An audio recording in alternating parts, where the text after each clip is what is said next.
Hello and welcome to this episode of the Star Wars Universe Podcast. The show Kenobi might technically be over, but there's just still so much to talk about. Danielle from Written in the Star Wars is back. We're going to go over the show with her. We're going to talk about it with her and Sarah Hayashi, as well as some thoughts on clones, maybe talk about Husbando, Mr. Hondo Anaka, and some thoughts about what's coming next for the Star Wars on screen. All that more after this commercial break we have no control over.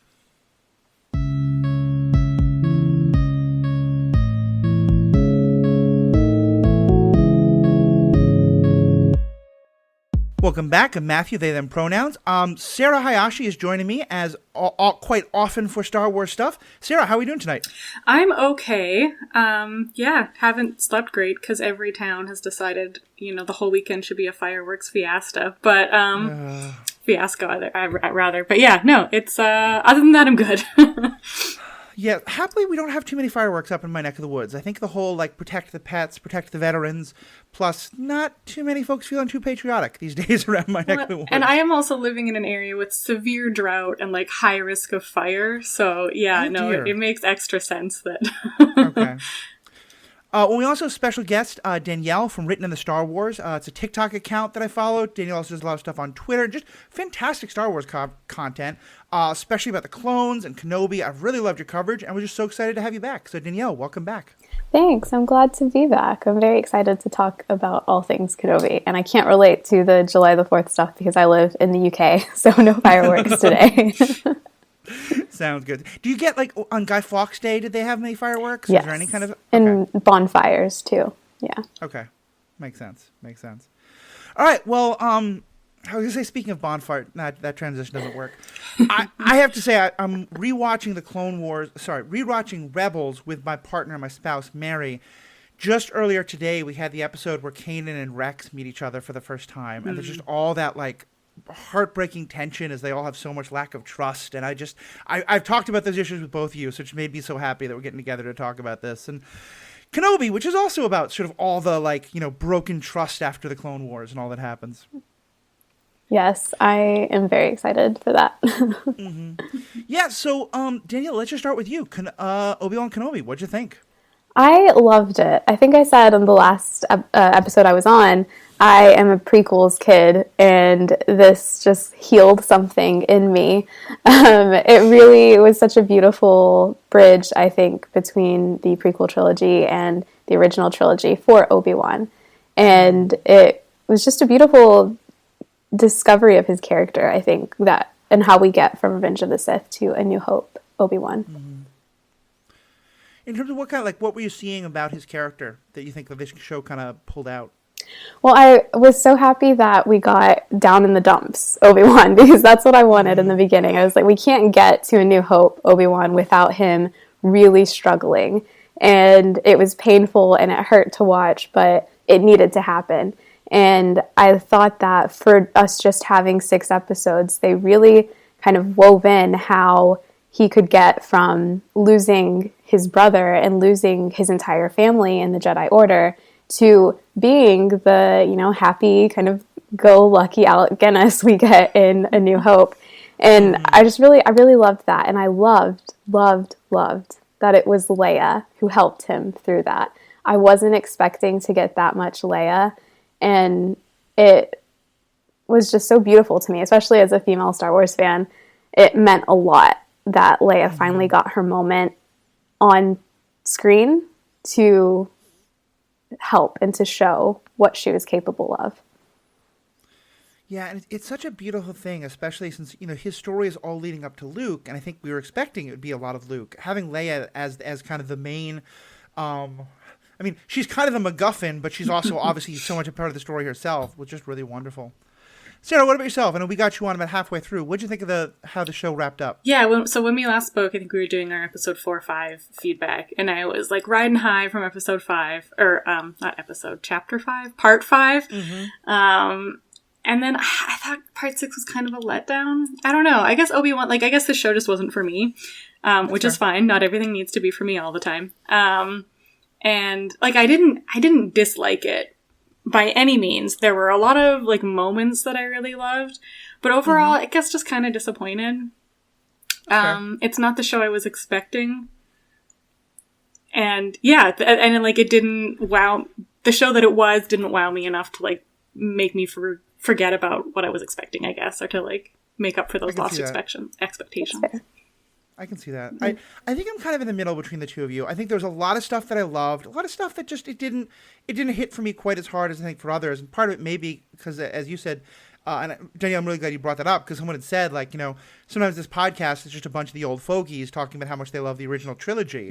And so it is great, I think, to have that perspective from someone for whom, like, is it fair to say that, like, for you, Obi-Wan Kenobi is Ewan McGregor, not Alec Guinness necessarily? Yeah, I think it would be fair to say that. Because I was just a kid when the prequels came out. Those are my, like, that's the Star Wars that I predominantly grew up with, even though my dad did show me the original trilogy. I grew up with them simultaneously. The prequels were what was the exciting thing at the time. Yeah, I can definitely see that. Yeah, and it's interesting. I think I am really looking forward to watching this show again at some point, because, you know, Sarah, you were talking about kind of some of the expectations you had. For me, I didn't have as many expectations, but I did have some level of like, that doesn't seem to quite fit. A couple of days ago, I did an experiment, and I turned on a movie that I'd seen before, but I hadn't really given a good chance to. It's a movie about a heist, which I love heist movies, but it's set in space. And, you know, there's robots, and there's scoundrels, and there's people doing, like, backstabby stuff, and there's an empire. The movie I'm talking about was Solo, which I hated as a Star Wars movie. But then when I watched it just, like, totally on its own, I was like, you know what, this is a great movie. Like, or at least it's a good movie. Yeah. It's a lot of fun. You can say great. You can admit it. It's good. I love Solo. I'm not quite that far. Donald Glover as Lando Calrissian, so very much great. Thirst factor off the chart. But, like, it was, I think in a lot of ways, because it was like, I wasn't trying to say, how does this person fit into who, Han becomes? Or Han Solo will become. It's just, who is this person as it is? And I kind of wonder if, for me, it's interesting, Danielle, the way I was really interested in hearing you talking about that connective tissue, because I think I was having trouble seeing that. But I think just if I kind of see this as, you know, almost kind of like, you know, the Kelvin timeline, you know, Revenge of the Sith starts a new timeline, and this is just Kenobi after that. I think I like it a lot more, and there's certainly a lot of great things that happened in it. Yeah, I get what you mean. And it's so easy to have expectations, even if you think that you don't, going into it immediately.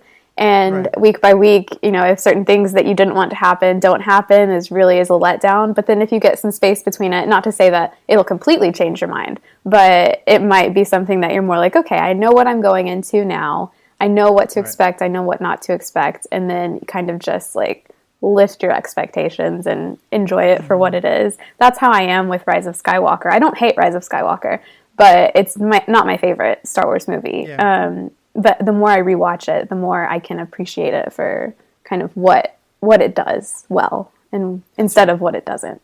Yeah, I think like I totally agree about your like mitigating expectations thing. It's like, here's a weird analogy coming at it from like a pottery perspective. I just finished teaching a summer class at the university, and we have like a big kiln firing, and it's very exciting. You open up the kiln, everything's changed and is awesome, and everyone's usually extraordinarily disappointed, even though, like, I think all of their work looks fantastic. It's just, like, this is their first experience with ceramics. They don't know really what to expect, and we can, like, kind of show them samples, but it's not quite the same, so it always looks super different on their pieces. And what I tell my students is, like, give it a month. Put this in, like, the back of your cupboard for, like, a month, 2 months, and then come back to it, and you're gonna love it. I promise you, because I think it looks great. Yeah. And, like, the same thing happened to me. Like, there was a pot that I had in there that I was like, oh, I messed up this Gilead's application. I think it looks like trash. And all my colleagues are like, this looks fantastic, and you're dumb. And I was like, okay, I just need to, like, put it away. So I think, like, I'm gonna do the same with Obi-Wan. I'm just gonna put it away for, like, a month, maybe, come back to it. And I think I know we talked about, maybe on the podcast, maybe in private, about watching it as, like, a binge watch instead of waiting for it to come out every week. And I think that'll help too, giving it that kind of like the movie quality of it. So yeah, I'm hoping that that'll change my mind a little bit. But yeah, I completely agree with what you're saying about Solo, Matthew. I loved Solo when it came out, but I think I can like see it as this like Hounds of the Baskerville kind of situation where like we're just getting just Han Solo stories. Like we're not worried about how this ties into the greater plot. Although they did work in like 12,000 little Easter eggs, like, oh, this is how Han got his dice and his last name. And anytime those things happen, it was kind of like, okay, all but right. The last thing was so dumb. That was so terrible. I'm sorry. No, it was awful. Like, I completely agree with you. It was so bad. I loved the Han hand thing. Like, that was amazing. But no, the, like, I just, like, block that bit from my memory every time it happens. But yeah, viewing it as just, like, this is just a story of some dude in space having space adventures in this setting.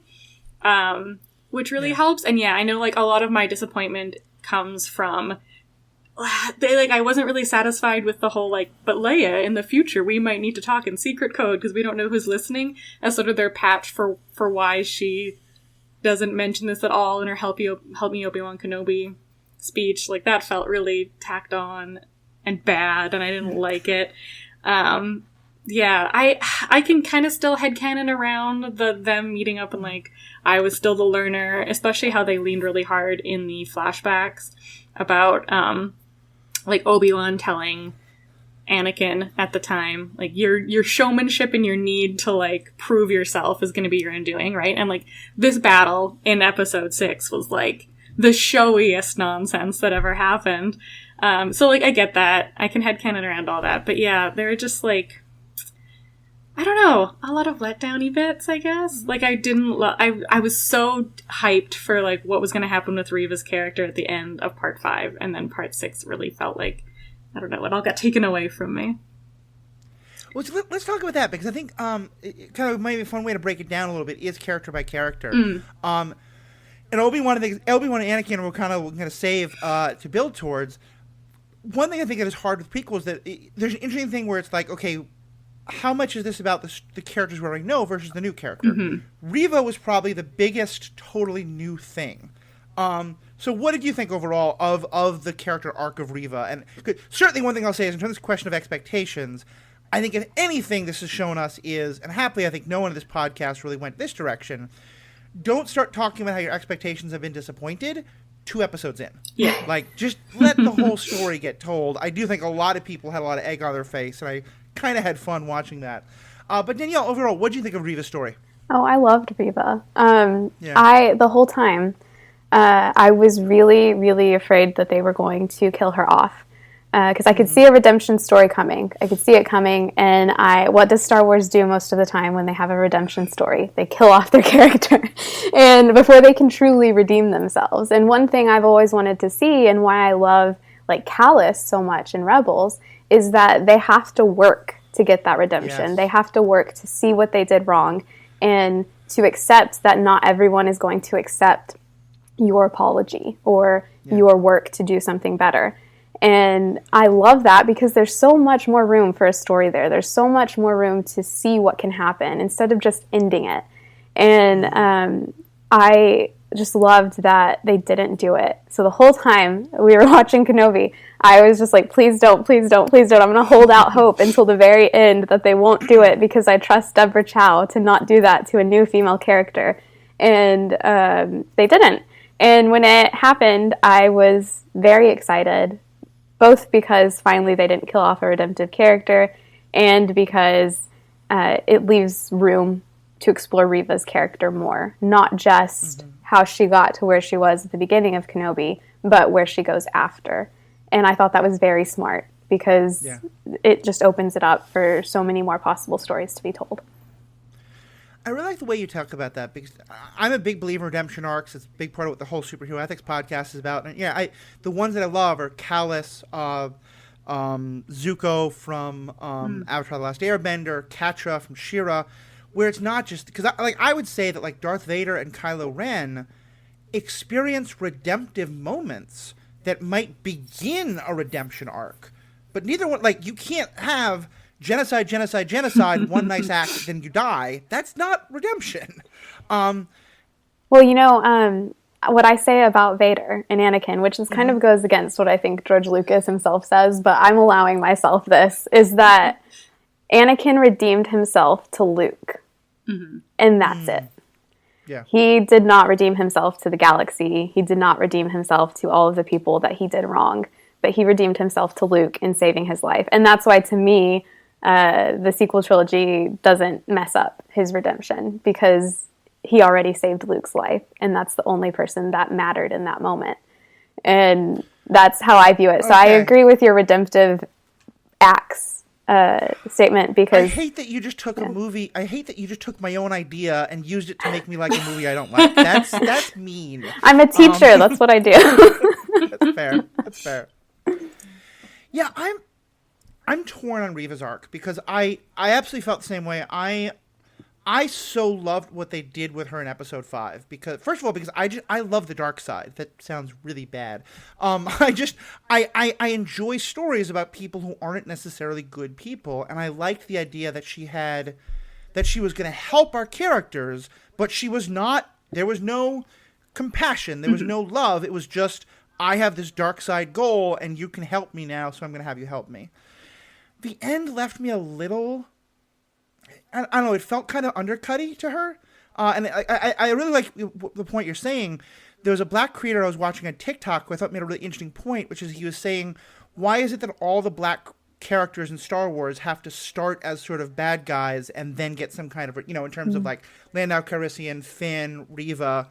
And he was like, why couldn't we just either A, get a hero, but also just have Reva just be a bad character, a great character, but a villain.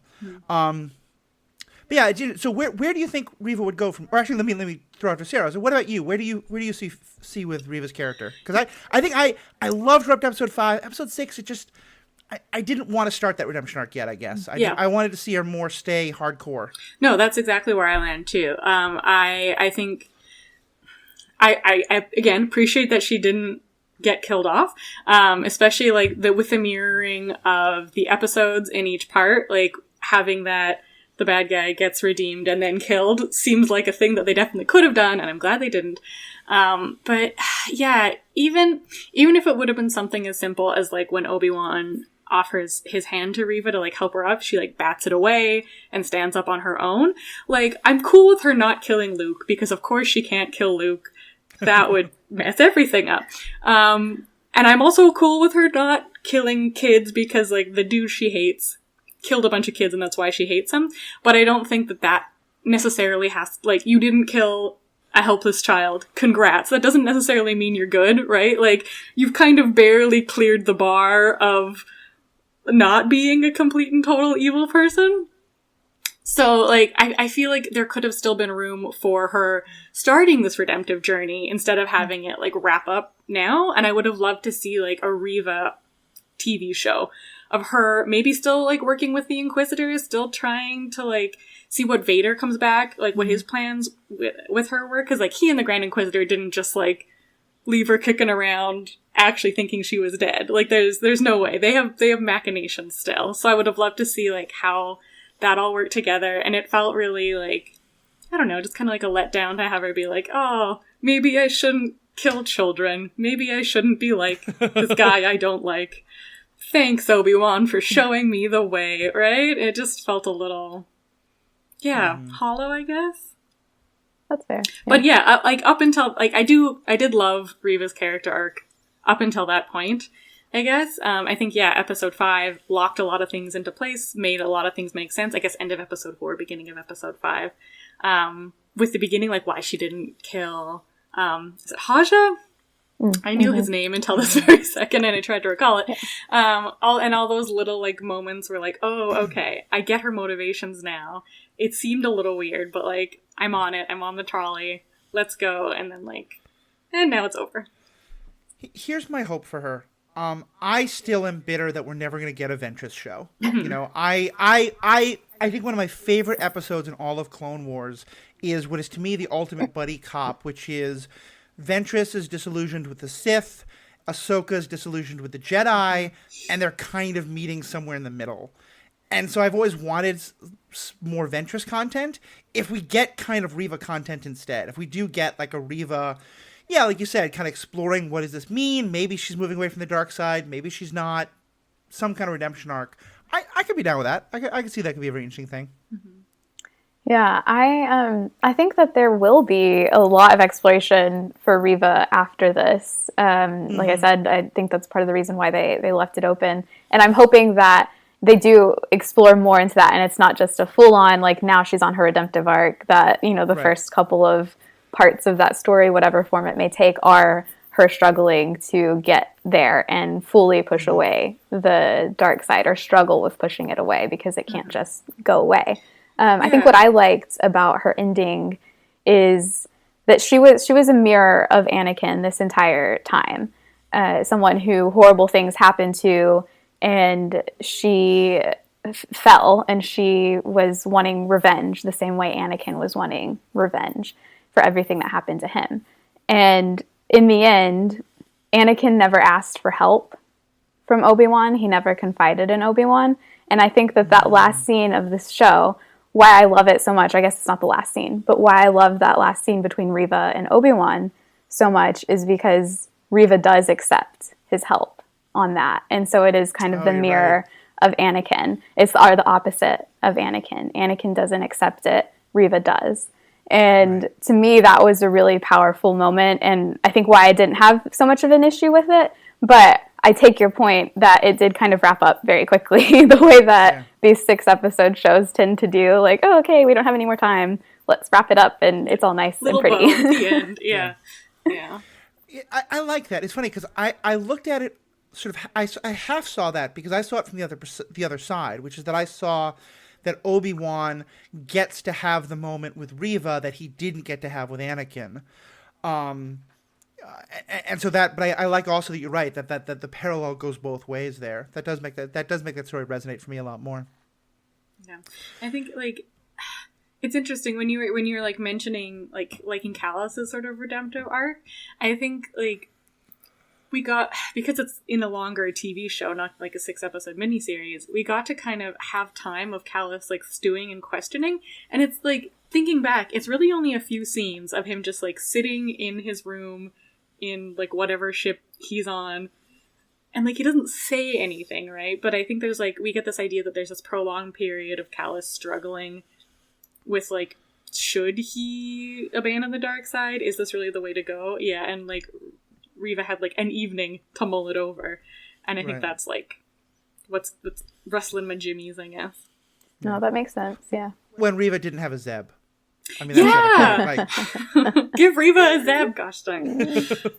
Yeah. I like that idea. I like that thought. So let's talk about Obi-Wan. And I want to get the serious part for sure, but I need to start by asking a lighter-hearted sort of light question, although it did bother me a good deal. I'm curious, Danielle, if you can give us a story reason why this made sense. Peter Parker, Spider-Man, forgive me for blending universes here, but, Uncle Ben says, with great power comes great responsibility. And Tobey Maguire, at least, his Spider-Man says, if you have the power to stop something and you don't, then the bad things that happen are on you. Obi-Wan doesn't kill Anakin on Mustafar. Vader then comes back and says, hey, I'm doing terrible things. You should have killed me on Mustafar. Obi-Wan once again doesn't kill Vader Anakin. How are we not supposed to just blame Obi-Wan now for all the terrible things Vader does going forward? Like, is there any story reason why? I mean, I get that he does just because he couldn't bring himself to, but, like, isn't that kind of a horrible thing from him? Am I missing something? Gosh, if he would have killed Anakin, now obviously, like, if I didn't know that the rest of the movies existed, but if he would have killed Anakin, I would have been crushed, because, like, that's not Obi-Wan. Obi-Wan has this, like, ability to always see that little kernel of hope in every single person, and especially Anakin, right? Like, even though he calls him Darth, even though he's, like, agreed that, okay, you've killed my friend, like, he hasn't, right? Like, even when, like, on the Death Star, he, like, lets Darth Vader slice him in half. I think he's still hoping that Anakin is gonna come back. And, like, he just can't. Like, he's talked about it. He said he's gonna kill Anakin. He said, I'm gonna have, like, he never will, obviously. Like, we know this. Right. But, like, in his heart, he never can. Right? Like, he's his brother. He's never giving up on him. And, if he had, I would have been extraordinarily pissed off. Yeah, I agree. I think that Obi-Wan's love for Anakin is at the same time his greatest strength and his biggest weakness. And he tells Yoda in Revenge of the Sith, I can't kill him. I can't. And he can't. Because even though he thinks that Anakin is dead because of him, he can't be the one who deals that final blow. And he knows that. I think that Obi-Wan knows that himself. And that's why he needed Luke that's why he wanted to train Luke to be able to do it, because he himself couldn't do it. And that, I think, is something we're supposed to question about Obi-Wan. I don't think it's something that we're just supposed to say, oh, yeah, Obi-Wan's so sweet, he can't kill his brother. Right. But it's like, why are you passing this on to someone else? Because you can't do it yourself. And I think that is one of his, as I said, greatest strengths, but also one of his flaws. Because that is an attachment that Obi-Wan can't let go of, is Anakin. He can't do what he needs to do. And no matter how many times he says, I will do what I must, in the end, he can't do what he must. And I think that is kind of the difference between how he approaches his fights with Anakin and how kind of Ahsoka does, because I firmly believe Ahsoka was ready actually to do what needed to actually be done in her 100%. Fight with Vader 100%. On Malachor. And as I said, I've said before, I think in the difference between how Luke approaches it, because he was absolutely not going to kill Vader. Yeah. And that's just Obi-Wan's character to me, is he can't do it because it's Anakin. That's his strength and that's his flaw. Yeah. Well, and even... Sorry, I just wanted to add a little thing. Obi-Wan is fine to leave Anakin presumed dead, suffering terribly on Mustafar, and walk away and hope that the lava kills him, right? He just can't do the dirty work, right? And like Danielle was saying, his greatest flaw, his greatest weakness. He knows that Anakin needs to die, Vader needs to die. He just doesn't want to be the one to do it. And at that point, it would have been a kindness to have actually have killed him, right? Because he's on fire, suffering tremendously, but he still can't do it. And I think that speaks volumes to Obi-Wan's character. Okay, I think I can get behind all that, because at least it does sound at least like we're acknowledging maybe Obi-Wan then does have some responsibility for the further evil that Vader Anakin does. Because I think that's to me the thing, is it's the I get that he doesn't want to kill him, and maybe it's well, just take him back to Tatooine and lock him up with you, or as it cut off his hands, but that clearly doesn't work. But because I do it's something I'll see sometimes in Jessica Jones. To me is one of my favorite examples of this, but I think in other places where our hero wants to give the villain another chance, but then because of that other chance, the villain goes out and does terrible things. I think the hero is kind of to blame for that. But I think you're right. I think it is that Obi-Wan couldn't do it. And to me, for all the times I say I think this kind of takes away from something in the original trilogy, this does the exact opposite. Because I think, Danielle, you were just saying this. To me, those moments where Luke says, I think I can turn him, and Obi-Wan's no, you can't. To me, that's that beautiful moment where it's the parent couldn't do it, and the parent isn't ready to accept that the younger generation can, because then it might mean they failed, And it's I think Obi-Wan wants Luke to kill Vader in part because he can't if he could conceive of the idea that Luke could turn him, it means that Obi-Wan could have but failed. See, sorry, go ahead, Sarah. I was just gonna say, I don't think Obi-Wan ever could have. I think it we talked about this last time, right? It needed to be Luke or possibly Leia, or maybe Ahsoka. But I also I don't know if I'm super jazzed to jump on board with Obi-Wan's to blame for anything. If the hero doesn't kill the villain and the villain goes on to do other things, the villain is to blame. The villain's still the one who's killing the people. And I don't know, would it in the grand sum total have been better to have just killed them? Sure. But they don't have, they can't see into the future, even though we can, right? So I feel assigning blame to Obi-Wan in this instance isn't chill or good, but that's my opinion. Fair. Yeah, I think, because, what is Star Wars about but choices? And how our choices lead us to where we are. And, ultimately Obi-Wan's choices to leave Anakin/Vader alive did lead to certain things, but that's not solely on its own. It's also Anakin's choices that lead to these things as well. And so, yeah, I also don't really like blaming anyone but the perpetrator for what they do. But I do take your point that, Obi-Wan himself feels guilt for it. Yeah. And I think we see that throughout everything. And one thing I've always said about Obi-Wan, to my friends at least, is that he wants so badly, I think, to make up for what he views that he did wrong, that he doesn't always take a step back and look at how it got to that point. And that's how I kind of think about his interactions with Luke, especially as a Force ghost, when he tells Luke, you can't, you have to kill him. You can't do this. You can't do this. And I'm like, that's Obi-Wan not taking a step back and looking at what Yoda said to him in Revenge of the Sith and his response to Yoda, I can't kill him. And he just wants so badly to make up for what he didn't do that he will not do the work that he needs to see how it happened. And I kind of liked that at the end of the show, Obi-Wan does a little bit of that in saying to Owen, you're right. Luke just needs to have a childhood. He just needs to be a kid. And I enjoyed that a little bit, because that was a little bit of Obi-Wan kind of being like, okay, Anakin never got that childhood. What if Luke does? Yeah. And he never got that childhood. Yeah. Like, Obi-Wan never got it either. Yeah. Yeah. Him giving him that toy, I think, is such a beautiful thing.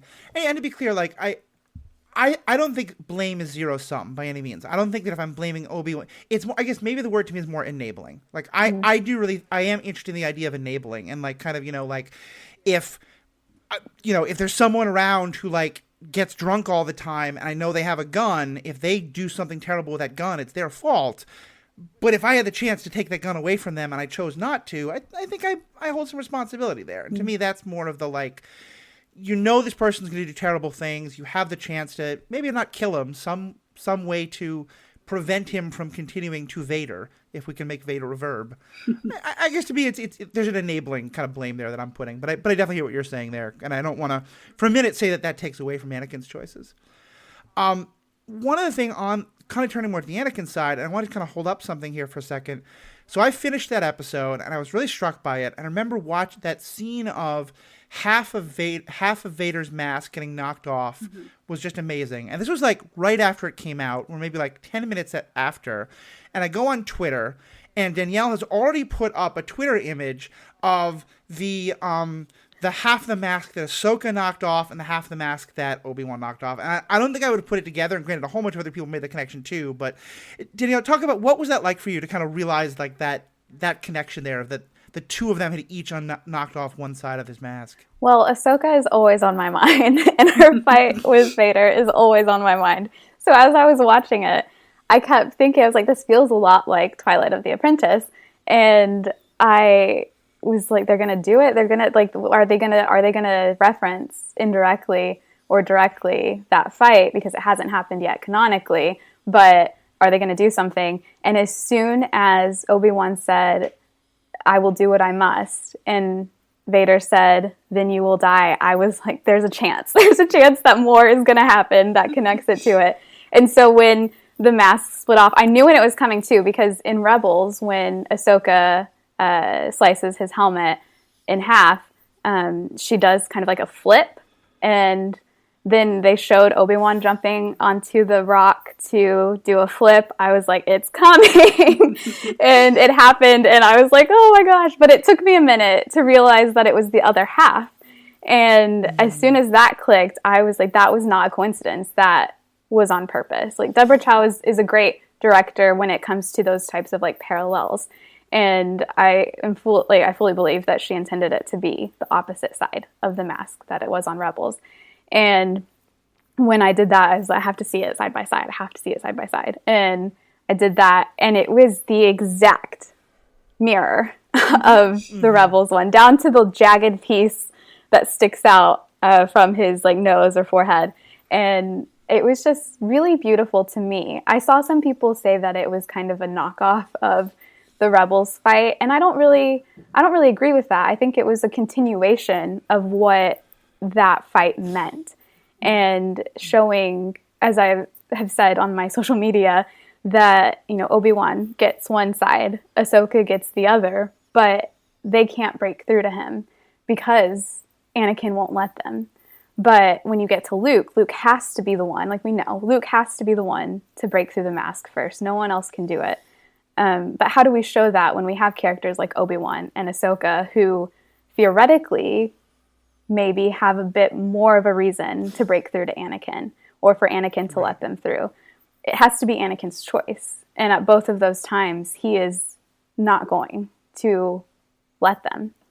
And it has to be Luke. And Luke, in the end, is the one who gets that. I do like to think that maybe somewhere in Vader's subconscious, the fact that Obi-Wan broke through half of it and Ahsoka broke through the other half helped in the end with Luke getting through to him fully. Yeah, I think so. Like, I don't know if Luke could have gotten through to him had Ahsoka and Obi-Wan not made these attempts previously. Yeah, I agree with that.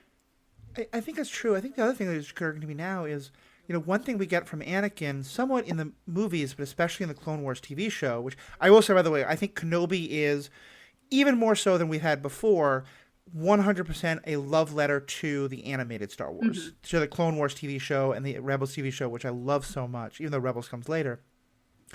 But one of the things that establishes so well is that Anakin will do one set of rules when it's him that's in danger. But when it's someone else who's in danger, all bets are off. And that's, if you want to get to the heart and soul of Anakin, make him protect someone else. And when he's fighting Ahsoka and when he's fighting Obi-Wan, no one else is in danger. But in that moment, when Luke helps make him turn, one of the key parts is that it's Luke who's in danger. And so I do kind of think that that's the other big part of it, is that that's where that part, like the part of Anakin that has to rescue someone else, never really comes out when it's against Ahsoka or against Obi-Wan. Yeah, I agree. One of the things I've been thinking recently is that, we talk a lot about how Luke broke through to Anakin, and I just did that now as well. But he's not the sole participant in that. He's not the sole reason that happened. Like I said, Anakin made a choice to save Luke. He made a choice not to let Palpatine kill his son, and he could have easily made the choice to let him. And now, it would have led up to that, but yeah. I do need to say, he made the choice silently. I don't care about any new additions to the movie. He made the choice silently. But yeah. I don't know what you're talking about. Exactly. One other thing I will say, and I don't want to talk about the Hayden Christensen of it all, but that again, where I'm like, okay, this actually makes the original movies even better. One of my favorite questions has always been, why does Obi-Wan lie to Luke? Or lie to Luke by saying, Vader killed your father. From a certain point of view. And I feel like I always kind of knew where Obi-Wan was coming from, and that a little bit was his guilt and him not wanting to admit the truth. But having Obi-Wan have Anakin specifically tell him, no, this is not your fault. I did this. I, Vader, killed Anakin. That hits so hard to me, because then it was like, okay, that's why Obi-Wan says it, because that Obi-Wan believes it, because that's what Anakin believes. How did that moment hit for you two? Well, I will struggle not to cry while I talk about it. But it hit really hard. On one hand, I was very much like, yes, thank you. Now people will stop saying that Vader and Anakin are not the same person. But I also was just kind of really in awe of how they did the transition between him saying, I am not your failure, Obi-Wan, which is mostly Anakin's voice, and the you didn't kill Anakin Skywalker, I did, which is mostly, it's Anakin's voice still, it's Hayden Christensen's voice still, but it's more like tinged in darkness. And the little smile that he has on his face when he says, you didn't kill Anakin Skywalker, I did, is haunting. Like, I've thought about that every day since the finale came out. And I like the conversation that it's going to start. I said this in one of my TikTok videos, is that one of my favorite things about Star Wars is how people interpret things differently, and how we take a single line of dialogue and have 1,000 different opinions on it and 1,000 different ways that we get there. And so these two lines, I'm not your failure, Obi-Wan, you didn't kill Anakin Skywalker, I did, could mean multiple things. Is it Anakin breaking through to absolve Obi-Wan of guilt as his final act of compassion to Obi-Wan? Is it Anakin, as usual, wanting to not let anyone have the credit, the credit? Yes, thank you. Mm-hmm. Have the credit for something that he did. Is it Vader wanting to hurt him as deeply as possible? And because he knows Obi-Wan, he knows that saying that he killed himself would be the ultimate, like, knife in the chest to Obi-Wan, because that means that it really isn't anyone else who did this. It's Anakin, the boy that he raised, his brother, who did all of these awful, horrible things. And he has to come to terms with that. And how does he come to terms with that? By separating them in his mind. Yeah, I think it's a bit of a combo, right? And I like how it starts with this, like, I'm not your failure, you didn't kill me, which seems like this sort of absolution. He's absolving Obi-Wan, but then it's like, I killed him, which, like, twists the knife, right? And so I don't think it's him trying to remove Obi-Wan's guilt in any way, shape, or form. I think it's him trying to take the credit, right? Like, I'm amazing, I'm dramatic, I'm fantastic, I'm the one who did this.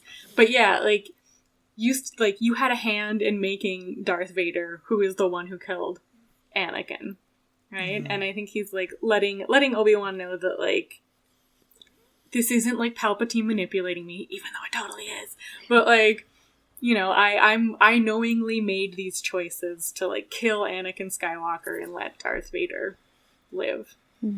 Yeah, I think you're right. There is so many ways to see these things. For me, I think I'm kind of where you're coming from, Sarah. But what really affects me with it is, in one of the new Thrawn novels, which are the canon, there's a novel where Grand Admiral Thrawn is spending half his time with Vader on a mission for the Emperor, while also in flashbacks on a mission with Anakin. And part of the idea is that Thrawn is one of the only ones who figures out that Anakin is Vader. And in that, at least, we get the kind of Vader's internal monologue, and he makes very clear that Anakin was weak. Anakin lost a fight to Obi-Wan, so Anakin has to be dead. And that Vader has to be a new thing completely separate from Anakin. So I think that's where I kind of take it from, is that there's some level of, like, but also, it could be the compassion as well in that one weird way, but also that a lot of it's just like, no, I can't even... Yes, Obi-Wan, you might have defeated Anakin, but then I killed Anakin, and now I'm this new thing, and that's who you're going to beat. Or I'm going to beat you, but of course he doesn't. Well, that's the thing about Vader that I think some people forget, is that he has to tell himself these things. And just because he's telling himself those things doesn't mean that they're actually true. Mm-hmm. And so I love that, you know, he needs this internal dialogue, as you were saying, of Anakin was weak. Anakin couldn't do this, so he can no longer live in my mind. He can no longer have this body. I have to have this body. And it's like, Anakin, like, that's why I say I can't be afraid of Vader, because I just call him Anakin the whole time. I was like, Anakin, what are you doing? But yeah, so he needs to have that. He needs to be telling himself these things. And I thought that was very well shown in those two lines for the audience, instead of, because, you know, you can't, when you're watching something, you can't have the internal dialogue all the time the same way that you do in books, but you can show it through certain parts of external dialogue. And I thought that did that quite well. Yeah, it's very much like when there's nothing left to burn, you have to set yourself on fire. And like Anakin has to be completely dead. Totally agree. And I really love the parallels too with, like, Ben Solo and Kylo Ren. Mm-hmm. Like when he's talking with Han, he says, like, Ben Solo's dead, your son is dead. Like, yeah, I'm Kylo Ren now. When, like, this idea of your old identity has to die so you can assume this, like, dark, Sithy version of yourself. Which is, like, I don't know, if you take the opposite of, like, oh, I've gotta, like, kill the bad part of me to become the good, right? That doesn't seem so bad, but when it's like, gotta kill the good part of me to become the bad, you're like, well, maybe you don't. Maybe the good's still hanging out in there somewhere. And there's a lot of father killing. Like, Freud is all over this story. But, I mean, it makes sense. I mean, I think, like, for me, Paul, who's often been one of my co-hosts on a lot of these as well, you know, one of the first kind of really intense he and I, our friendship was built by being the two people who didn't get drunk or high at parties when we were in high school. And so often at like 1 a.m, we would help make sure no one was like throwing up and then just play chess. And like, I remember one of our first conversations was when he really got me thinking more about Star Wars, that it was more than just kind of what I thought it was. And he was talking about how emotionally troubled Vader is all throughout Empire Strikes Back, you know, and that it's that he doesn't even admit to himself how much he wants to maybe rescue Luke or maybe, you know, help Luke and not just deliver Luke to the Emperor. And so, yeah, I think part of Vader's whole thing has always been he's this royal of emotions all the time. A, because the Emperor is so in his head. B, because he's driven so much by the dark side. So, yeah, of course it makes sense that he has no idea what in the world he's thinking half the time. So, on that episode we had you on last time, Danielle, I know you were super excited about Hayden Christensen coming back, and I know I had some caution about it. How did you feel about how they used Hayden over in those? I really liked it. Listen, I will say, one of the things I had wanted from the show was a flashback to the era of the Clone Wars, not to the TV show, The Clone Wars, because I don't need animation to be brought into live action. I'm fine with it staying that way. Yeah, Roger Rabbit style of this would have been very weird. Yeah, exactly. But as the show went on, and it became more clear what it was aiming to do and what it wasn't trying to do, I realized that a flashback to the Clone Wars would not really fit in with the story they were trying to tell. And so I was okay with that. And I think I would have been okay with them just having Hayden Christensen in the suit for some scenes and us not really seeing him. I wanted to see him, but I could feel Hayden Christensen in this Vader, even with the mask on, and even when that wasn't technically him acting in the suit, if it was his body doubles or his stunt doubles, I could still feel them bringing aspects of Hayden Christensen that we see in Revenge of the Sith to this Vader in a way that we don't see it in like Rogue One when that's not Hayden Christensen. And that is what I really loved about it. But the pinnacle for me was the fight when the mask is slashed, because Hayden Christensen's voice acting for that was phenomenal. It was chilling. And like I said before, the little smile that he gives, that I was like, that's the first time Vader has actually scared me, was when he did that little smile as he's saying, I killed Anakin Skywalker. And just his voice, like the break in the words, I could do a whole thing about that when he says Anakin Skywalker, and there's like a tremble to it, and there's a break, and he's struggling to say these things because he doesn't normally talk without his mask. I thought that it was beautifully done, and that Hayden Christensen did an excellent job. And seeing the flashback that we did get to the time right before Attack of the Clones, his facial expressions, it was like Attack of the Clones had just happened the other day. And the way that he was able to fall back into that character, even though he's 20 plus years older than he was when he acted in it, it was just like he fell back into it like it was nothing. And it felt like watching Attack of the Clones again, to me. Yeah, I mean, I think some of my... I was disappointed with how he wasn't in, like, the first 4 episodes of Obi-Wan. Like, we had him standing in, like, Joshua Tree once, and it was like, where's... Bring me Hayden Christensen, I want Hayden Christensen. And then that flashback in, I think, was that episode 5 or episode 4? I can't quite remember. Was just, like, amazing. I loved it. Yeah. So much. And then, yeah, seeing him again with the half mask with, like, his voice and James Earl Jones' voice is kind of, like, interposed over top of each other. I thought it was just, like, an amazing way of tying Anakin Skywalker into, like, the James Earl Jones Darth Vader. And, yeah, like, oh, fantastic job. And also, like, I feel like you could really tell that, like, he did... It feels like Hayden Christensen sat down and, like, watched all the Clone Wars and Rebels and, like, took notes.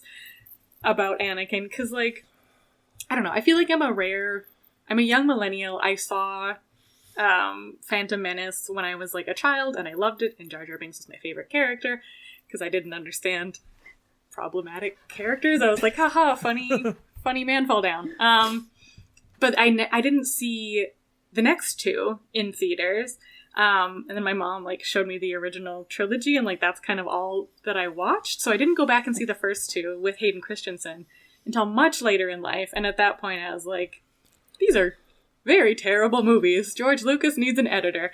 And I feel like the George Lucas needs an editor is like what Clone Wars and Rebels kind of is a little bit, like, with those characters. Yeah. And so to have that interpretation brought into Obi-Wan, I thought was so good. I was just, like, very impressed.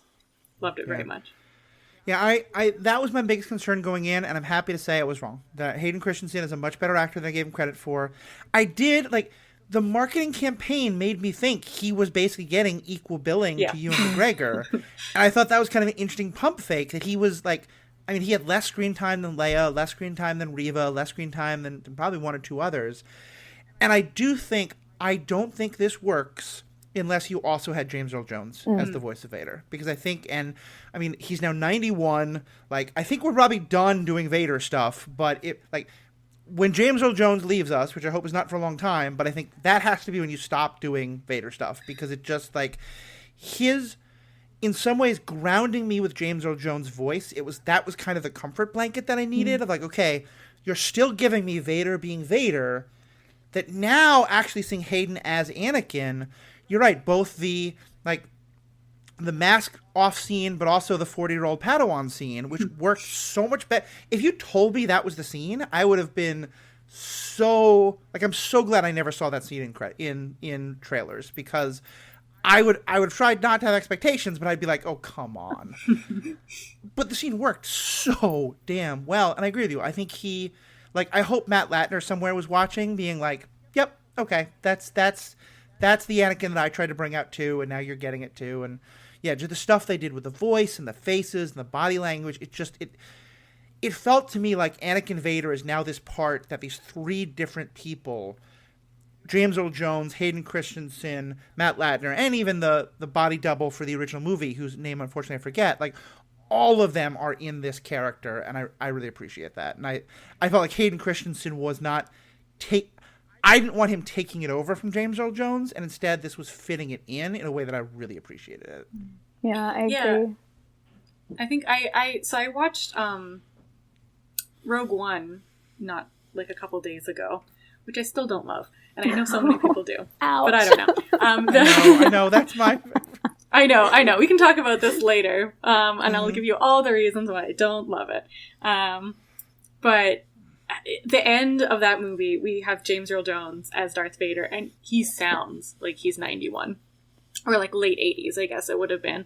But I don't know if it's just, like, advancements in technology or what happened, but, like, we didn't get, like, 90-year-old sounding James Earl Jones in this, and I really appreciated that. Like, I don't know. He didn't make a dad joke pun. That helped. No, he just didn't sound old, which is, like, had to be done with, like, computers somehow, right? Because, like, time comes for all of us. And I really liked how they implemented that, and I'm wondering if maybe they can, like, computer voice James Earl Jones sometime in the future, which brings up, like, weird ethical questions about, like, bringing dead actors back to act in movies, etc. But this whole, like, youthifying technology, I know, Matthew, you have many an opinion about the 40-year-old Padawan, but I mean, I would much prefer that. Like, they went real easy on the youthifying. I would much prefer that than, like, the nightmare monster that was young Mark Hamill in the end of Mandalorian, right? Like, that still haunts my dreams. Or, like, cartoon Tarkin in Rogue One, right? Like, I loved that. I thought that worked. Oh god, it's not good. It's like, why is there CGI Tarkin in the middle of this live action movie? It terrifies me. Or like CGI Carrie Fisher, all of that was not good. Like, the technology's not there. It's like watching really, like, the beginnings of CGI technology in, like, the early aughts movies, and you're like, we didn't quite get there yet, did we? And like, I'm sure the youthifying technology will be there in the future, but I'm glad they recognize that it's not quite there yet and didn't go full, like, turn you into an 18-year-old. For me, for that flashback, because I was in the same boat, I would much rather have what we got than have it be like fuzzy around the edges and like just like Renesmee from Twilight. But I also liked some opinions I saw about how, because this is Anakin's flashback and because he is tying it into current things that are happening, he sees himself as how he would be now. And I don't know if that was the intention or not, but I do kind of like that idea that, of course, when he looks back, maybe he doesn't see himself as being quite as young as he was then. But either way, I did appreciate that they didn't go full ham on the CGI because that would have taken me out of the moment. That's my sense is it was both him and Obi-Wan were both having the flashback, but that was sort of my sense is that both of them were kind of, it's like the haziness of memory, and so you're remembering what you see in the mirror today and that kind of a thing. Yeah, that's fair. Can we speaking of the haziness of memory, I guess can we talk about like Leia a little bit, or did you have a future? No, go for it. Okay. So I started out not being extraordinarily annoyed by Leia in the first two parts. And now, like, I love her and I would die for baby Leia. And Lola, oh my gosh. But I still, like, I so didn't love her and Obi-Wan's interaction at the very end with this, because up until this point she hadn't called him Obi-Wan. So there is still, I think we had, like, somebody write in one of our feedback episodes saying, like, has she actually ever called him Obi-Wan? Like, she's only called him Ben. And, like, she's 10, right? So, like, I don't think the memory of a 10-year-old needs to be infallible. And, like, I could have gone the rest of my life with her not realizing that Obi-Wan and Ben were, like, the same person. Or, like, something like that. And this, the whole hokey, like, maybe we gotta use a code next time. See you in 20 years. Was, like, I don't know. It hit real bad for me, and I was just wondering, like, what you guys thought about that. Well, for me, I think it made sense because she was in A New Hope when she sends R2 and she says, help me, Obi-Wan Kenobi, you're my only hope. And then when they're rescuing her on the ship and Luke comes in and he says, I'm here with Ben Kenobi, and she gets up and she says, Ben Kenobi? Well, then what are we waiting for? And so I made that connection. And one of my questions I always had before this was, how did she know who Ben Kenobi was? Because, you know, she knew who Obi-Wan was. That's who she asked for help. But when Luke says Ben, how did she make that connection if she didn't know that that was a name that he used? And so to me, that made sense. And I guess maybe the way I view the rest of it is that there had to be a conversation about why she never did it, or why she never broke that secrecy, why she never told anyone because of A New Hope. And I think that it's one of those kind of catch-22 situations. If you do it, there will, of course, you know, people may not like it. If you don't do it, there will also be people who are like, but wait, you had this chance to, you know, bridge that and make us understand why she never told anyone or why it was so secret. It seems... Go ahead. Oh, I was going to say, like, it seems like she at least told Han, because, like, they named their kid Ben, right? So she probably had to have some sort of conversation with, like, her husband about this. But, I think I just have to accept at this point in time that somewhere, like, 3 months before the events of A New Hope begin, some sort of galaxy-wide mind wipe happens, because, like, going back 25 years, you know, those of us who love the original movies always had this problem with the prequels where, you know, people say to Vader, you're this devotee of this ancient religion that, by the way, 15 years ago, all of you were part of. Like, you know, because, like, we spent 5.5 episodes thinking, how does Leia not know all this? I'm also now thinking, okay, Luke, yeah, you're on this planet where nothing ever happens. Except, by the way, when you were 10 and a Force user kidnapped you and your aunt and uncle were badass fighters. Like, okay, so I it's Kelvin universe. It's the Kelvin timeline, and like we just have to accept that like. But I can like not the droids you're looking for away so many of the rest. Okay, but like Luke hit his head and clearly got a concussion. I've had concussions. I don't remember how I've gotten a lot of them because that's what happens when you have a concussion. So that's fine, right? I can like hand wave that away. Luke got his head hit, and even then, if he's like, "Hey, Aunt and Uncle, did like a lady come and kidnap me?" They're like, "No, Luke, you ran away and you hit your head. You're having weird memories." The ancient religion thing, I can totally see the Empire putting out like a propaganda campaign of like, you don't know what Jedi are. Jedi is a wacky old religion. It was like 5 people in this temple who tried to like start a cult. Don't you dare talk about Jedi, right? Like, we don't talk about Jedi. So therefore, wacky ancient religion. Thank you. That was what I was referencing. Thank you very much. And like, right? The things that I don't get is like Bail. How did Bail know about like Anakin and that it was his kids in that message that he sent to Obi-Wan? But that's like, I'm like, okay, that's just a plot MacGuffin-y thing. And then like, oh, okay. Matt, I had a total aside. So finish your story and then I'm gonna make a complete aside about Bail. And like, I don't know, but that seems hand wavy enough for me. But just like I don't know.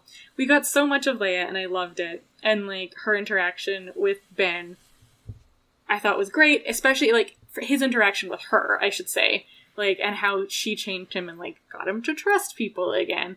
I thought was amazing. But I'm also totally fine with like letting a 10-year-old not have a crystal clear memory of all of this, and maybe like just talking with her dad about like, yeah, Obi-Wan, we fought together in the Clone Wars.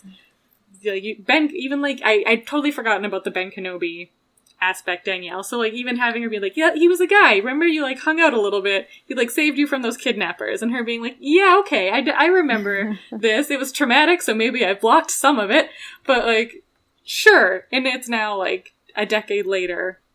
And you're like, okay, hey, you're the guy. I've seen you from across the room, and you're very old now, and you look different. Because, like, yeah, when I was 20, I don't think I could have pinpointed adults that I hung out with when I was 10, right? That's fair. What's your aside, Matthew? Sorry about that big old rant. No, I mean, I think I was, like, I made this rant a couple episodes ago about, you know, the to me, this still doesn't, everything that happened here still doesn't quite fit with the circle is now complete. Once we left it, you were the master. And I think we got to accept that. You know, it's just like, it's part of why I'm so excited for Cassie at the Andor show, to be frank, is because I think just, to me, when you're telling a prequel about well-established characters, the problem is you know where that character has to end. Mm-hmm. And you also can't, you know, like, I love the show Star Trek Discovery, but every time they have the character Spock have new interesting things happen to them, I'm then wondering, why was there never any reference to all this awesome stuff in his history in the TV show? And that might be literally the Kelvin timeline. We don't know. But, you know, I feel like anytime you have a fixed thing of a character already doing stuff in one stuff, if you do prequels, you're now always going to have this problem, you know? And, like, it's why I think I love... Overall, I think Kenobi is probably not going to be one of my favorite shows, just because I think that, like, if I'm going to get a prequel, I want it to be Rogue One. I want it to be a prequel about characters I don't know, so that I'm not sitting there going, wait, this doesn't fit, you know? That's fair. Because you're right. I think, like, for you, it's the Leia of it all. For me, it's the circle is now complete of it all. For someone else, it's the Luke of it all. Yeah.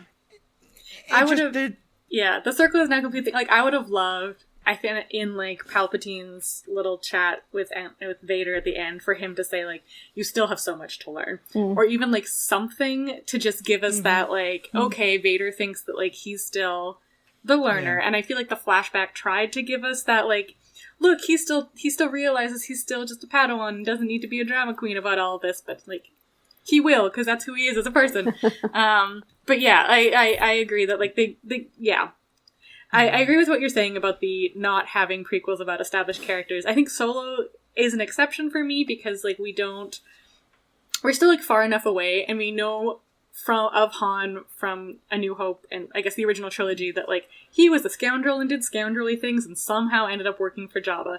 And just going back and seeing, like, and this is one adventure that Han Solo went on is totally chill with me, right? Like, I'm okay with, I would watch a show of him doing, like, another job and like maybe he runs into Hondo Ohnaka because I don't know. I would love that. Or just like, right? Like those little interspersed moments I think are fine. But when you get something, I agree, Matthew, like Obi-Wan, where you're trying to squish all this plot in and like these really important plot points, it loses a lot of its tension. And even like, really, like, even when Reva was chasing Luke into Tatooine, like, you know he's going to be fine, because he has to be fine, unless they have, like, a Luke clone that we don't know about, right? Luke with 2 U's. Yes, exactly. Yeah. And also, okay, like, the Tatooine, nothing ever happens on Tatooine.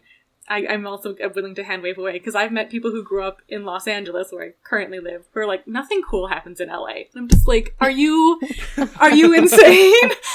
Yeah, so, anyway, the end. Yeah, I think I was, as you were talking, Sarah, I was thinking about like why it's not such an issue for me. I get why this stuff is for other people. I totally do. But for me, it's not. And I wonder if it's because I kind of, as I was experiencing Star Wars, it was the prequels and the original trilogy, all of them at the same time. And so maybe I kind of built up maybe a callous against, questioning, or like questioning why they didn't reference this in the original trilogy if it happened here, to the point where I'm just kind of like, okay, do whatever you want. It's fine. But I get why that is, because you do want answers. You do want to know how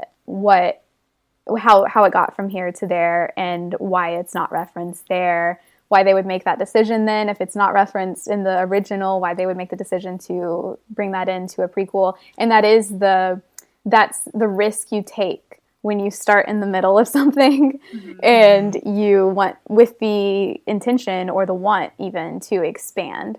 And I think that George Lucas took a big risk in doing that if he knew going forward that he was wanting to do a prequel, because they knew they were wanting to do a prequel back when the original trilogies were filming. And it's a risk he took. Some of it paid off. Some of it, I mean, clearly we still have Star Wars today. But yeah, I do take your point with all of that. I think it's like, I agree with what you're saying, and that like that makes sense of like not having those expectations because you're watching them interspersed. And I think like Paul made a comment of like he's trying to view this as a sequel of the prequels and not a prequel to the original. Yeah. Which I think like kind of helps frame it in a certain way, but I'll like, I think what I need to start doing is seeing it more as like Greek mythology, which is what I've started to do with the MCU. Is just like, these are kind of established characters and we're just telling stories, reusing these characters, and maybe it doesn't always make sense together.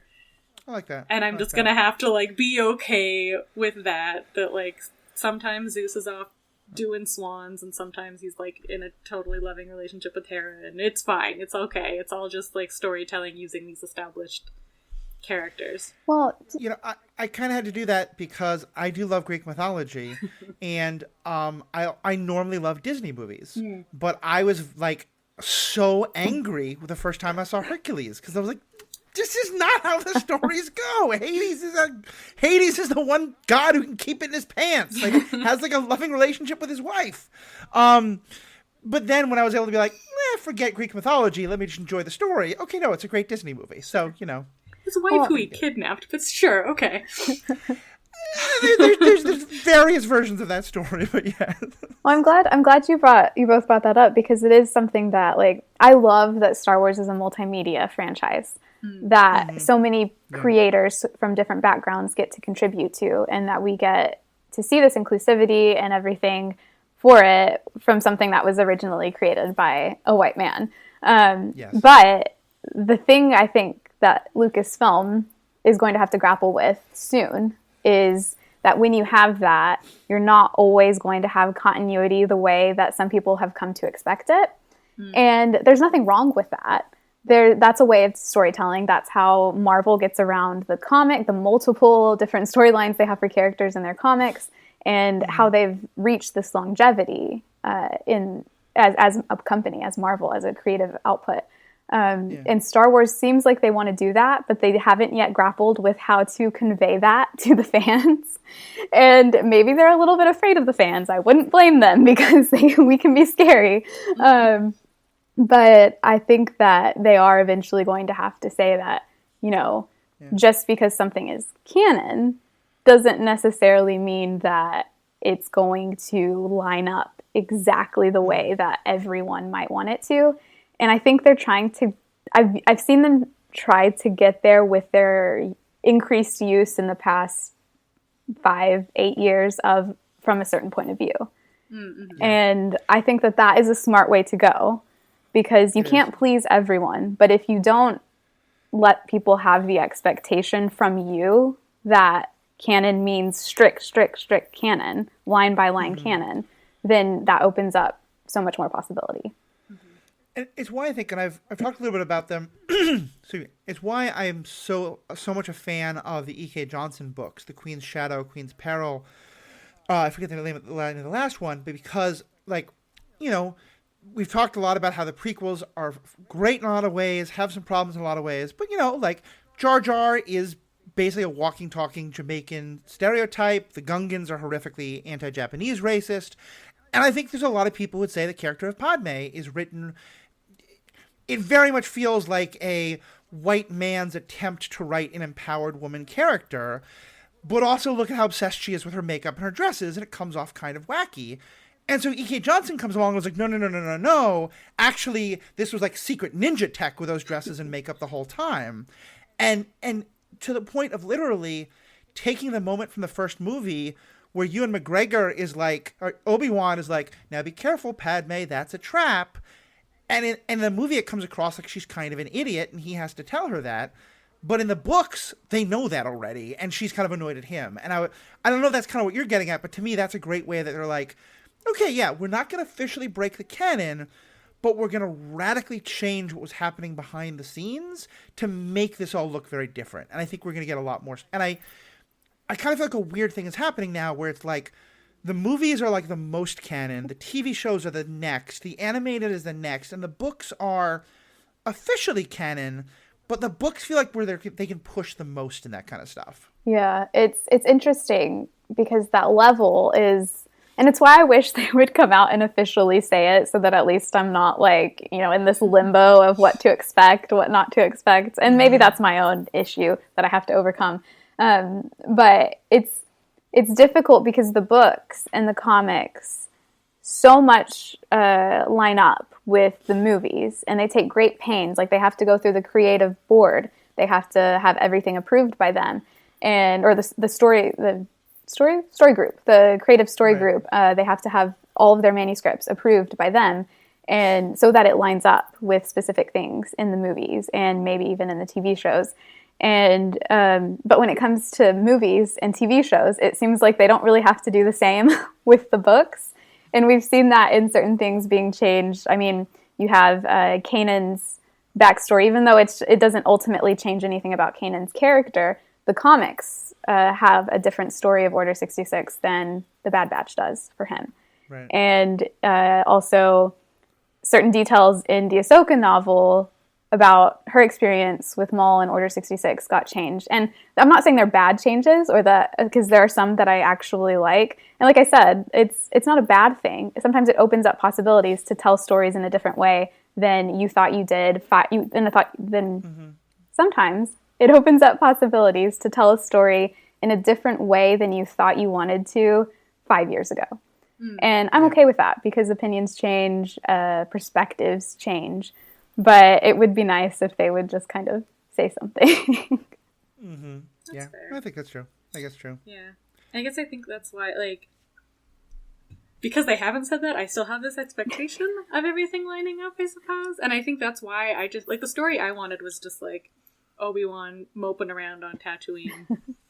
Yeah. Maybe, I don't know, he runs into some Inquisitors and their stuff. Kind of similar to Solo, is just him going off on this Coaxium adventure and hanging out with his old girlfriend. And not so much related to the movies, but yeah, I totally get your point about how they're so willing to tweak details of the books, but nobody's really willing to tweak details of the movies and just say, like, we tweaked a detail, deal with it. Because, I think that would help a lot of things. Yeah. I think so. Yeah. I kind of have the same hope for the show. And this is, I wasn't a Legends person, but this is the first time where, because I read the Kenobi Legends novel, which is pretty recent, but that one is so much based in Tatooine. And I think also I headcanoned something in a dumb way, which is that I was frustrated that the Book of Boba Fett didn't do more with the Tuskens, and I felt kind of fridged them a little bit, like they all got killed just to advance Boba Fett's story. But because the Tuskens were a huge part of the Kenobi novel, in my head I was like, okay, well maybe Kenobi, the show, is going to take it. We didn't get that. That's fine, but it was just kind of expectations. So, go ahead. Oh, I was just going to say, like, do we know if there's a Kenobi season 2? Is, like, him and Qui-Gon's Force Ghost, are they going to go pal around with the Tuskens out in the deserts of Tatooine? Like, I hope not, but go ahead. I don't need a season 2, but if there was one, that is exactly what I want. I don't want, and not even any action. I don't need any action. I just want Qui-Gon, Force Ghost Qui-Gon, teaching Obi-Wan, them having a grand old time that they couldn't have back in before the beginning of the war. And I would be fine with that. I know some people wouldn't, but I'd be perfectly content to watch them chatting for 4 hours. That would be fine. I would love that. That's, I think, one of the things I was most disappointed by, frankly, is that we didn't get more of that. Both because I think them palling around would be fun, but also, like, to me, there's all this stuff of, like, Qui-Gon thought Anakin was the chosen one. Obi-Wan didn't think he should raise him, but then did. Like, I want to hear, like, did I do okay? Like, I want to hear them talk about that, Anyway, we should start wrapping up. There's one or two of the big things I want to kind of get into, but because we mentioned Bail, I want to ask a little bit of an aside. Danielle, some of the content I first found from you that I thought was hilarious and very well done is you were commenting that there were a number of Latino men in the Star Wars universe, all of whom seemed to be both very attractive and all sort of uncovering their daddy energy all about the same time. And episode 1, I was thinking distinctly of that, and then thinking, I think Jimmy Smits has now entered this conversation. I'm so kind of curious, what was your thought of Daddy Bail Organa and the little bit we got of him, especially in that regard? Yeah, well, I love my Latinas in space, just because I'm Latina myself, and that representation has always been something really important to me. When Oscar Isaac as Poe Dameron was in the sequels, I was just ecstatic, and then of course Diego Luna in Rogue One, and so that is the most important thing to me, is the representation. And Bail Organa is the OG of the Space Latinx, and I have always loved him. And to see him back, we got him in Rogue One, and I was ecstatic then, but to see him back in this, like, what felt so much more like the prequels to me, which is where I was first introduced to him, was very special to me. And to see him, more importantly, as Leia's father was incredibly heartwarming to me, especially with conversations in the Star Wars fandom about, what is family and what isn't. To see him not only be Leia's father, but to have that conversation with her about how she is an Organa, and to never let anyone tell her differently, was like, I could cry right now talking about it, because it was so beautiful. And I thought that he fell back into his role perfectly as well. It was almost like, you could tell that it's been 20 years since he was in Revenge of the Sith, but only by the gray in his beard, by nothing else did it feel like it had been that long. And it's just amazing to me that these characters could fall back in so easily, and he was definitely one of them. I love their little pinky hold in the first or second episode. That was beautiful to me. And Jimmy Smits he did a phenomenal job, in my opinion. Yeah, I mean, a lot of times there's a lot of people saying, oh, look, there's so much of Padme in her, there's so much of Anakin in her. And I think it's easy, especially in the Star Wars world, but also in general, to have this kind of idea of, like, genetics equals character. And that's kind of like, family is, sometimes it's adoptive parents, but are still, and so seeing how much she is an Organa and seeing how much she is, like, Bail's child. And I just thought Jimmy Smits looked fantastic. And I was just very happy about that. Well, when she said to Obi-Wan, or Obi-Wan was telling her how she is like her birth parents, and he said, I wish I could tell you more. And she looks at Bail and Breha and says, that's okay, I don't need to know. that was really, like, that touched me a lot. And it was her saying, you know, and we see this in Bloodlines, in her book Bloodlines, that how she has such a complicated she has a complicated feelings about Anakin being her birth father, Darth Vader being her birth father, and her feelings about being an Organa. And I loved seeing the beginning of that in that last conversation of her really kind of saying, I don't need to know about them anymore because I have my parents, I have my family, and that's what matters right now. Yeah, I think it's very powerful. One thing I have not finished Bloodlines, the book. I'm in the middle of it. I'm in the middle of like 4 different Star Wars books at the moment.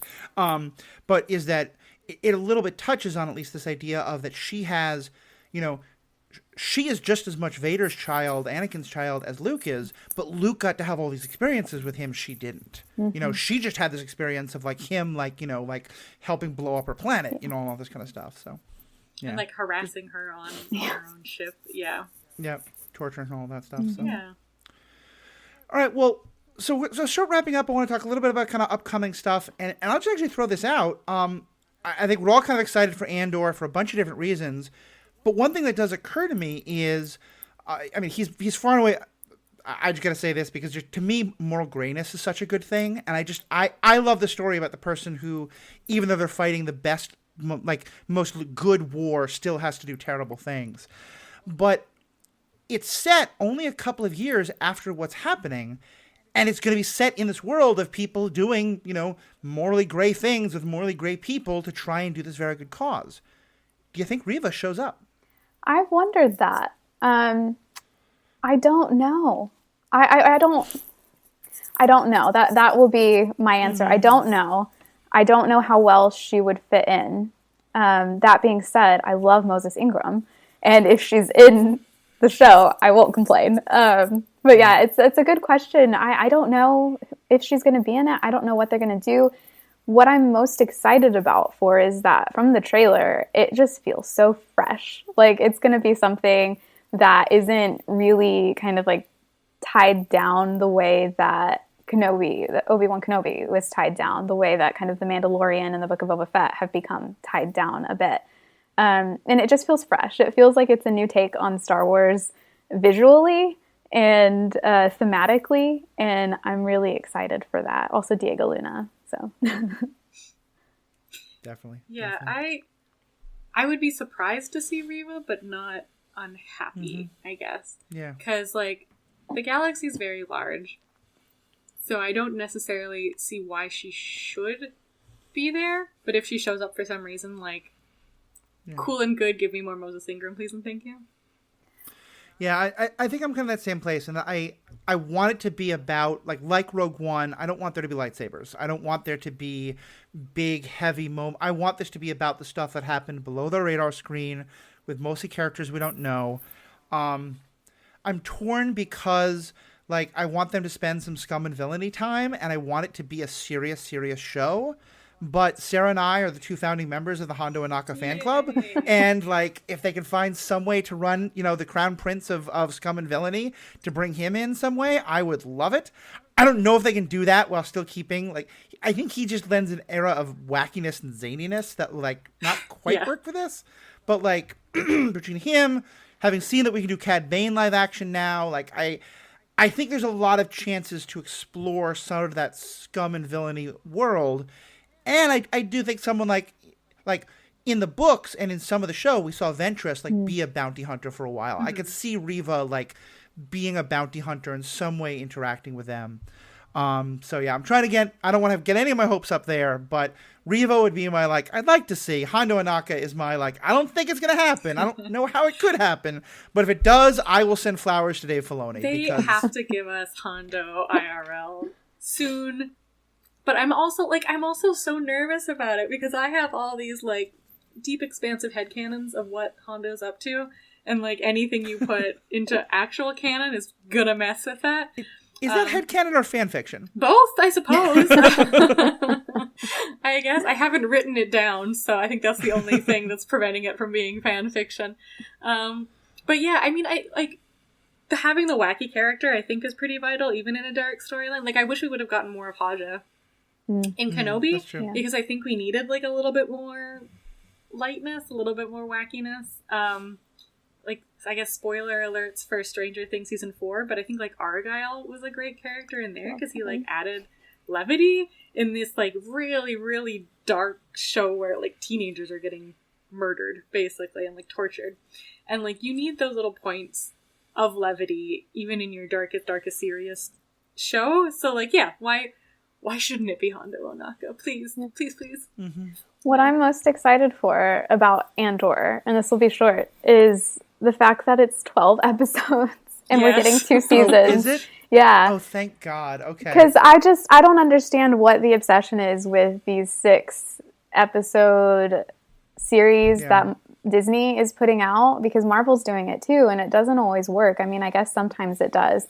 But even with Obi-Wan Kenobi show, which I love as is, it could have used another episode or 2, or it could have used its episodes being the same length, and that length being an hour or 55 minutes instead of some of them being like 36 minutes. And so Andor, which, you know, I'm already predisposed to love, being 12 episodes and 2 seasons of 12 episodes each, I just am ecstatic about that because I feel like it opens up so much more room for characters to be explored and not have that take over the narrative in the way that I think, as much as I loved Din and Ahsoka and Luke in the Book of Boba Fett, that kind of took over the narrative of that show. And I think like having those like 2 12-episode seasons takes us out of the mindset of like the mini-series, which is what we're in right now, right?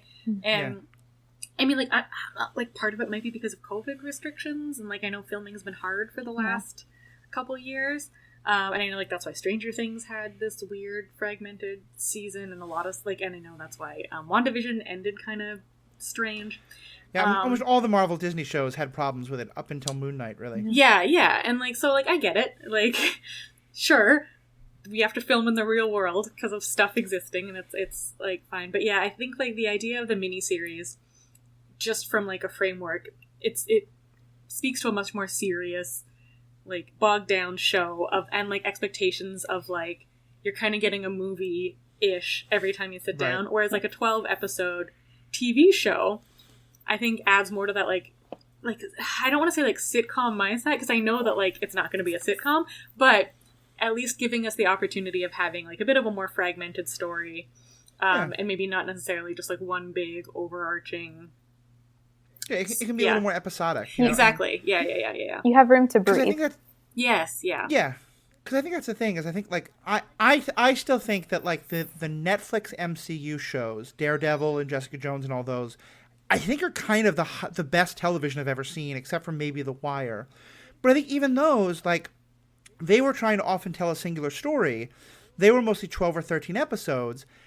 And except for maybe 1 or 2 seasons, I think a lot of them did have a couple of filler episodes. And so when we started getting, okay, maybe more like 8 to 10 sounds right. I feel like 12 to 13 can be too long unless you do some episodic. I think 6 can be too short.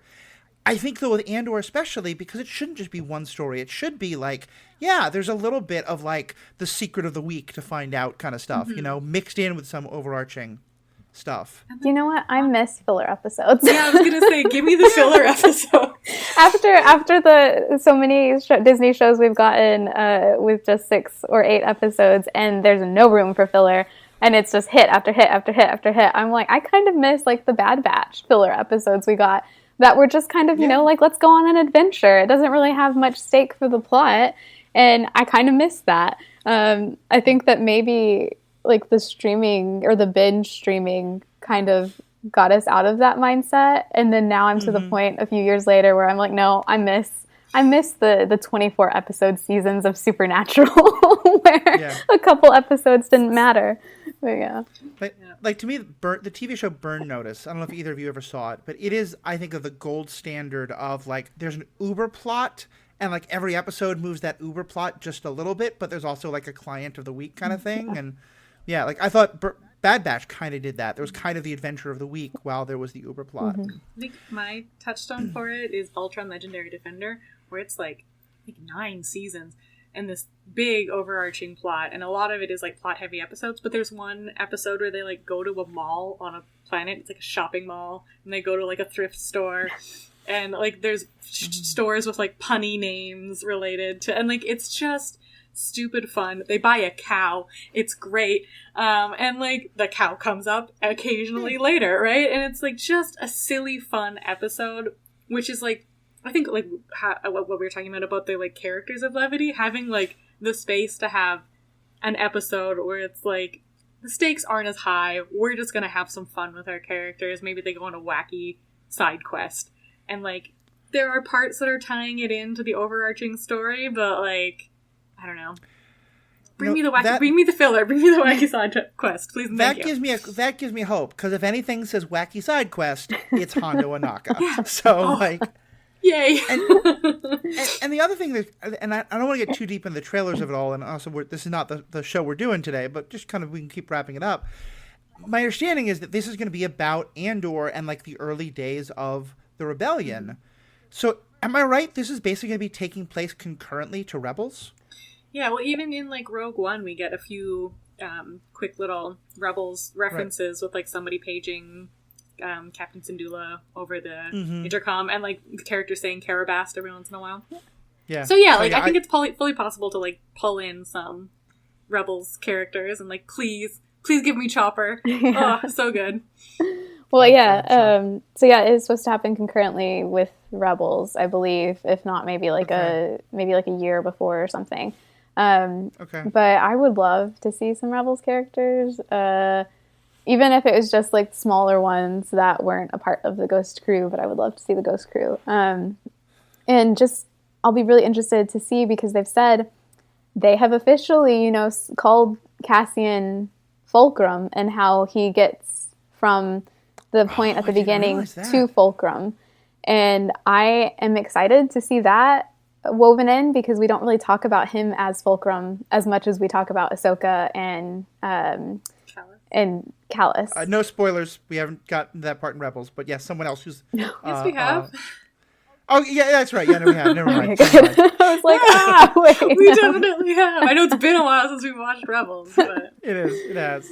But yeah, so I'm excited about that. And also that Mon Mothma is going to be such a big part of it, and that we're going to get to see a different side to her than we've seen before, which we've always just kind of seen the serene, no violence side of Mon Mothma, which is integral to her character. But it seems like we're really going to get to like dive in deeper, and I'm excited about that.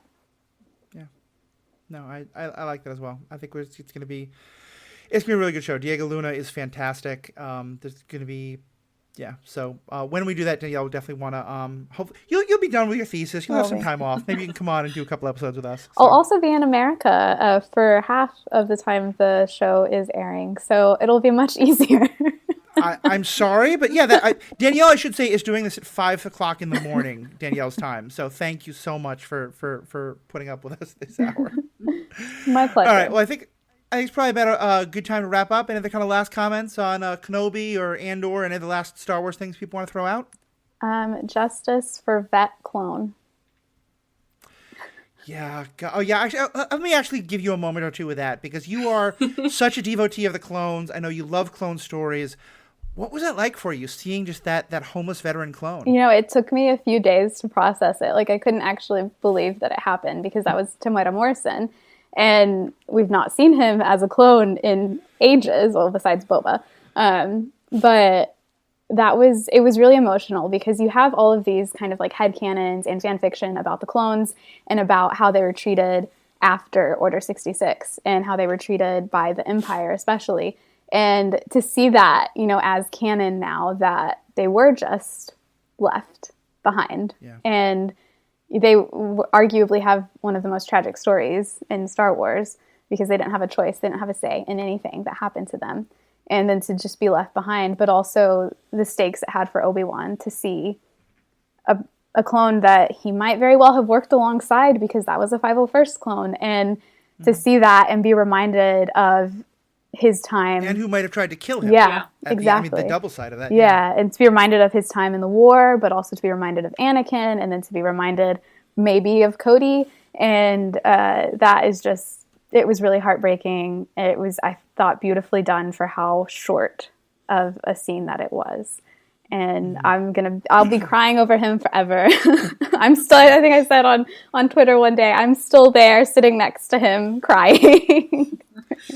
It's funny too, because I know, people talk a lot about how Star Wars is often kind of making commentary on our own world, the way I think all media is to some extent. And to me, that moment hits so hard, because for me, growing up in New York City in the 80s, Vietnam vets were on the streets all the time, and you knew that there was this kind of thing of like, the fact that the war that they had fought in was so unpopular at that time, especially, and for good reason, I think, but like there was so much mixed feelings about that, and just even as a kid, I knew all of that was there, and so just, you're right, it's 5 seconds, but just thinking about like, oh yeah, how does everyone, at this point in time, everyone hates the Clone Wars, they probably have very negative feelings about the clones, and so the clones are just these thrown away homeless veterans. I was like, oof, it hits just in the story, and it also hits so much because it has so much relevance in our own world. Yeah. Well, even if they don't have like negative feelings about the clones, right? Like, because theoretically, like, they were the Empire, right? It's just they very quickly switched over. But the fact that, like, they're just abandoned, right? And like maybe there's like a clone memorial day where they're like, oh, thanks for your service, clones, but they're still like homeless on the streets begging for credits, right? Like, which is also very, very applicable to our modern world. Yeah. Yeah. Now I want to see what the clone VA is like. Yeah.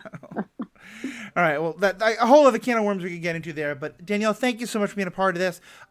We've mentioned a couple times. Tell us about your TikTok and where people can find it and what they're going to find. Yeah, my TikTok is Written in the Star Wars. I'm also on Instagram, Written in the SW, and it's a lot of clone content. And I also talk a lot just about the animated series in general. And every time we have a series coming out, I always give my reaction videos to it. And I try to keep it positive just because to kind of combat how negative those apps can be sometimes. But yeah, I love talking with people about Star Wars in general. So come join the conversation. Awesome. Yeah, definitely check that out. And Sarah, you mentioned pottery stuff. I still have some great gifts I gave people last year. Is the Sarah Hayashi pottery store back up in business? No, because Etsy is doing things that I don't love. Okay. But if you go to my Instagram, Sarah Hayashi Art, you can see pottery that I'm doing, and feel free to DM me for all your pottery needs. You won't see any Star Wars stuff on my Instagram because I don't particularly feel like being sued by Disney, but yeah, DM me if you want to do something. Yeah. Awesome. Well, thank you both so much. It's been so great to have you both here. And of course, to you fans, this is why we do it. What do you all think? Would love to hear your wrap-up thoughts on all of this. You can find us at The Ethical Panda. You can find all my contact information at theethicalpanda.com, Facebook, Twitter, email. Send us your thoughts. We got a lot of great feedback during this season. Really love getting to talk to you about it. Would love to keep those conversations going. We've got some great stuff coming up. We're going to be going back into the Rebels episode by episode rewatch. We have some conversations about some of the books coming up. We're going to do some stuff to get ready. We'll probably do a Rogue One rewatch to some extent to get ready for Andor. So a lot of great stuff happening. And of course, over on my other podcast, Superhero Ethics, we just did an episode about Stranger Things. We did an episode about the MCU and the X-Men and what are some ways we could like bring the X-Men into the MCU. I'm all for the high school drama of it all. I want kind of like X-Men Euphoria, maybe a little less drugs and unsafe sex, but the rest of it. Give me a good high school show. Give me a show about the teachers. That's what I want. But you can hear that. You can hear lots of great content on both of those podcasts. I hope you enjoy these podcasts. Please share. Please leave us a review. Please help other people get the word out. We really want to build this community because, as Danielle said, there's a lot of not so great stuff happening in fandom. We love being a positive voice. I love getting to hear all your positive voices. And even when we're critical, we want to come from the perspective of good people can disagree and have a good conversation about it instead of yelling about it, because we always just got to say the words, in my opinion. As long as you can do that, you're going to be fine. So thanks so much, everybody. Let us know what you think. On behalf of myself, Danielle, Sarah, thank you all so much for listening. And as fans, please be good to each other. Yeah, criticize the art, not the artist, right? Yeah. I like it.